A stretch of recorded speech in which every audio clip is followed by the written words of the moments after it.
Rescue teams combed rubble in multiple locations after a large-scale drone and missile strike hit several Ukrainian cities, with footage from the State Emergency Service showing emergency crews and sniffer dogs freeing at least one resident from the debris of a collapsed building.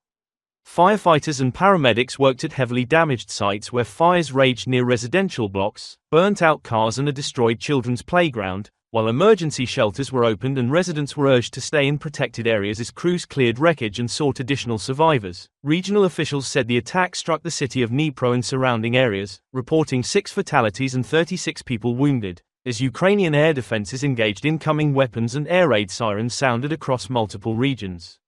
Authorities described the assault as involving a mix of long-range missiles and drones that damaged energy and transport infrastructure as well as residential neighbourhoods, continuing a pattern of coordinated aerial strikes that have featured increasingly in the conflict. Emergency services continue search and rescue operations amid ongoing firefighting efforts, and assessments of casualties and structural damage are incomplete as teams prioritize reaching trapped civilians and restoring essential services. The bombardment compounded humanitarian pressures by damaging civilian infrastructure and displacing residents, with local officials warning of longer-term consequences for power provision and mobility in affected areas. The latest raid followed days of warnings about planned major assaults and came amid a broader escalation in the use of missiles and unmanned aerial systems by both sides in a war that has now persisted for years.